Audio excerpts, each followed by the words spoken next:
Hello बच्चों, कैसे हो आप सब। आई होप आप सब अच्छे होंगे। मैं लाया हूँ आपके लिए अर्धवार्षिक परीक्षा 2025-26 का पेपर, जो कि कक्षा 8वीं का है और इसका विषय है हिंदी। अगर आप भी कक्षा 8वीं के विद्यार्थी हो तो इस वीडियो को लाइक करो, शेयर करो और इस चैनल को सब्सक्राइब कर लो। चलिए प्रश्न उत्तर आगे बढ़ते हैं। चंदेलों का राज्य किस समय भारत का सबसे शक्तिशाली राज्य था? तो राजा धंग। ICS की परीक्षा में बैठने वाले व्यक्ति है सुभाष चंद्र बोस। दिए गए रचनाकारों में से किसका संबंध, तो मीराबाई का संबंध राजस्थान से है। तुलसीदास जी की भक्ति दास भाव की थी। सतपुड़ा का जंगल मध्य प्रदेश में है। कमल का पर्यायवाची पंकज हो जाएगा। आर्यभट्टी पुस्तक के लेखक आर्यभट्ट है। बेबस में बे उपसर्ग है। चेती चांद पर्व झूलेलाल की जयंती पर मनाते हैं। मुंडा जनजाति में सिंह का अर्थ होता है सूर्य। महेश्वर खरगोन जिले में है। हेहई साम्राज्य की स्थापना सहस्त्र जिनके पुत्र हेहई ने की थी।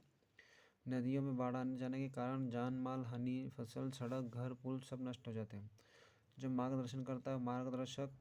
जो अवैतनिक कार्य करता है, जो बिना वैतनिक कार्य करता है अवैतनिक। इसके बाद प्रत्यय प्रयुक्त उपसर्ग लिखिए। तो विलुप्त में से वि उपसर्ग आ जाएगा, असाधारण में से अ आ जाएगा, अप्रशिक्षण में से अ, उपयोग में से उप। दिए गए शब्दों के तत्सम रूप। तो सूरज का सूर्य, धीर का धैर्य।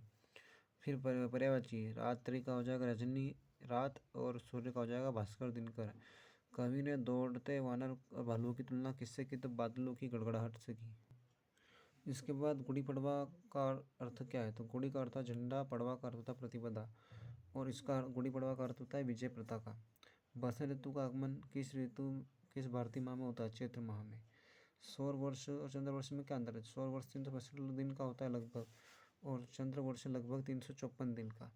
सौर वर्ष सूर्य की गति पर और चंद्र वर्ष चंद्र की गति पर निर्भर आधारित होता है।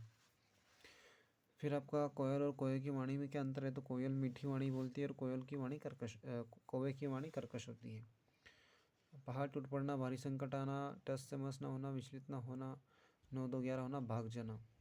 समास किससे कहते हैं? तो दो या दो से अधिक शब्दों से मिलकर बना नया शब्द समास कहलाता है। अमृता देवी और अन्य शहीदों से आपको क्या प्रेरणा मिलती है? तो उनसे प्रेरणा मिलती है कि पर्यावरण का संरक्षण करना चाहिए। साहस और दृढ़ संकल्प की प्रेरणा मिलती है।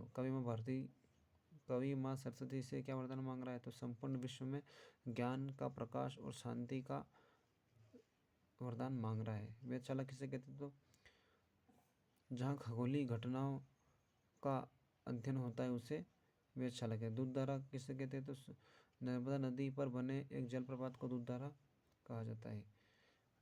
वृद्धा सेठ जी के पास क्या मांगने आई थी? तो उसने पहले जो हांडी जमा करवाई थी उसमें से पैसे मांगने आई थी। तो महापुरुषों के नाम होगा यहाँ पे महात्मा गांधी, महात्मा बुद्ध।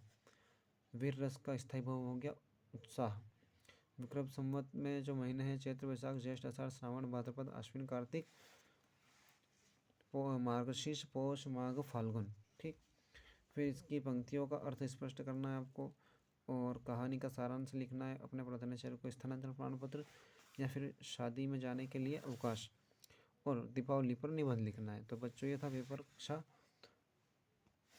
8वीं का जो आपने अभी तक देखा। अगर आप अभी तक लास्ट तक वीडियो देख रहे हो तो चैनल को सब्सक्राइब करके ज़रूर जाएंगे। ठीक है, मिलते हैं अगले वीडियो में।